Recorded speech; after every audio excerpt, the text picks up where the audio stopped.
श्री कृष्ण कहते हैं कि मनुष्य के जन्म से पहले ही उसका भाग्य लिखा जाता है। यह विचार हमारे शास्त्रों, पुराणों और वेदों में गहराई से वर्णित है। इस विषय पर एक कहानी के माध्यम से हम इसे समझने का प्रयास करेंगे। कहानी का प्रारंभ, स्वर्गलोक का दृश्य। स्वर्गलोक में नारद मुनि भगवान विष्णु की सेवा में खड़े थे। वे भगवान विष्णु से यह पूछने की जिज्ञासा रखते थे कि मनुष्य का भाग्य कैसे निर्धारित होता है।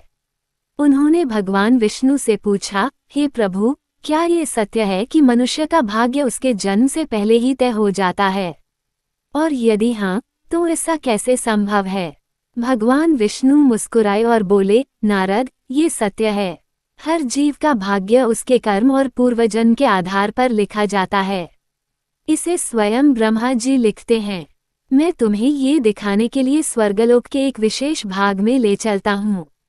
ब्रह्मलोक की यात्रा। भगवान विष्णु ने नारद मुनि को ब्रह्मलोक की ओर ले जाने का निर्णय किया।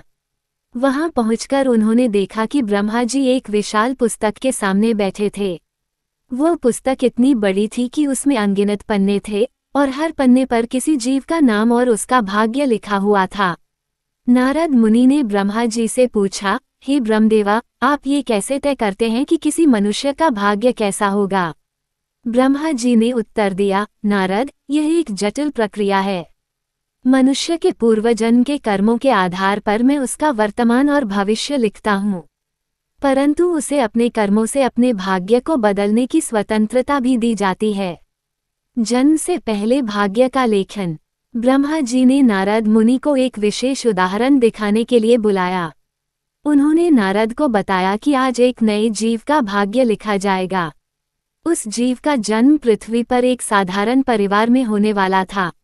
नारद मुनि ने देखा कि ब्रह्मा जी ने उस जीव के लिए उसकी जीवन अवधि, धन, सुख दुख, शिक्षा और यहाँ तक कि मृत्यु का समय भी लिख दिया। नारद मुनि ने आश्चर्य से पूछा, क्या ये सब पहले से ही तय होता है?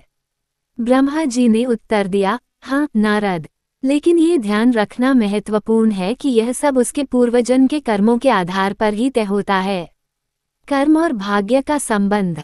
भगवान विष्णु ने इस प्रक्रिया को समझाने के लिए नारद मुनि को एक और कहानी सुनाई। उन्होंने बताया कि एक समय की बात है जब द्वारका में एक गरीब ब्राह्मण भगवान श्री कृष्ण के पास अपनी समस्या लेकर आया। ब्राह्मण की समस्या। वह ब्राह्मण बहुत ही साधारण जीवन व्यतीत कर रहा था। उसने भगवान श्री कृष्ण से कहा, हे प्रभु, मैंने हमेशा धर्म का पालन किया है। मैं ईमानदार हूँ, परंतु फिर भी मेरी किस्मत मेरा साथ नहीं देती। मैं इतना गरीब हूँ कि मेरे परिवार के लिए भोजन जुटाना भी कठिन हो जाता है। कृपया मुझे बताएं कि मेरी ऐसी स्थिति क्यों है? श्री कृष्ण ने मुस्कुराते हुए कहा, हे ब्राह्मण, तुम्हारी यह स्थिति तुम्हारे पिछले जन्म के कर्मों का परिणाम है, परंतु तुम अपने वर्तमान कर्मों से इसे बदल सकते हो।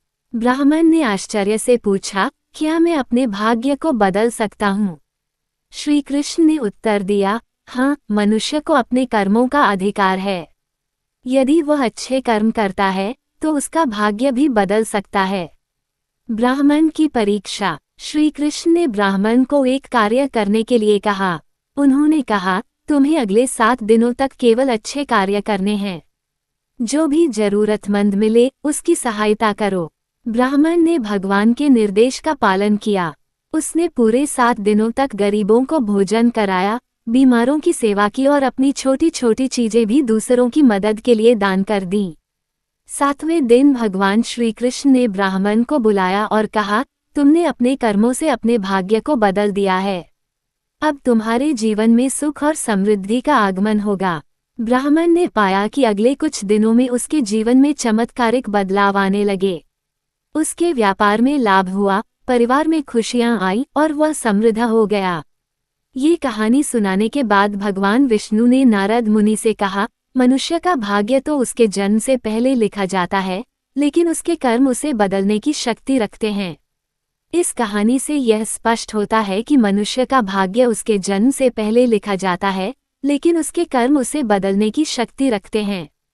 भगवान श्री कृष्ण ने गीता में भी कहा है, कर्मण्येवाधिकारस्ते मा फलेषु कदाचन, अर्थात मनुष्य को केवल कर्म करने का अधिकार है, फल की चिंता उसे नहीं करनी चाहिए।